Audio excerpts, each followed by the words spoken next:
Hey guys, welcome to STeller Episode 15.1, the final round of STeller Season 2. We've had 30 episodes before this one, and it's time for the final 2. The last 2 contestants remaining need to show us that they're capable of writing a sentence in all parts of the story. They each wrote a story that started with checking the starter sentence idea. It could be up to 10 sentences long. To vote for which story you like, DM me on Discord at Little Luigi #6475. Tell me that you like story A or B better. Whichever story gets the most votes will win the season. Now for Braden and Molip's stories, this is story A. Even after decades of working as a flight attendant, I will never forget what happened the first time the lights went out on my flight. Though some passengers appeared to remain calm, panic immediately encumbered my entire body. I had always imagined I could keep my cool in a worst case scenario to mitigate the fear in others, but my adrenaline and survival instincts took over instead. This was a fight or flight situation, and I had only boarded with the intent for one of them. I frantically dashed up and down the dark aisle, tossing around life vests, oxygen masks, and even the airline fortune cookies for those resorting to faith. Amidst the chaos, an annoyed passenger asked for the crying baby to be seated away from him, so I complied and moved myself towards the back of the plane. The bathroom was located closer to the front, but that didn't stop me from going anyways. As I cowered in terror and prepared for the worst, the lights flashed back on and a voice echoed through the intercom.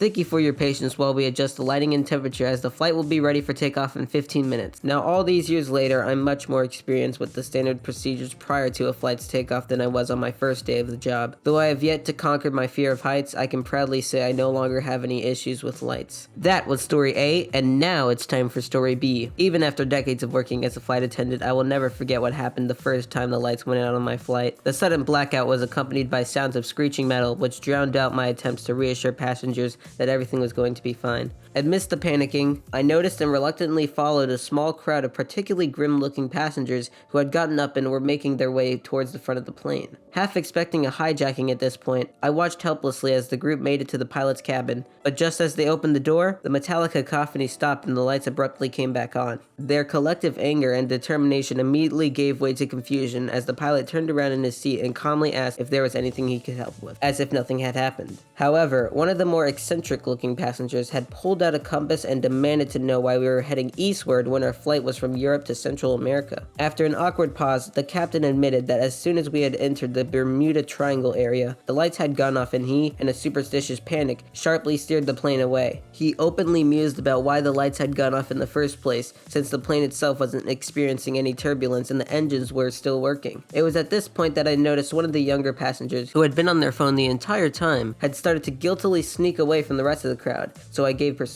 Upon confiscating their phone and bringing it back to the cabin, I gave it to the captain to investigate whether we had experienced another amateur hacking attempt. However, upon further investigation, it turned out that the culprit had simply forgotten to turn on airplane mode, and their phone had somehow interfered with the airplane's electrical system, an accident that taught all the other passengers about the importance of following basic flight protocol. That was story B. I hope you enjoyed both stories, but you need to vote for which one is your favorite in my DMs. Alright, bye!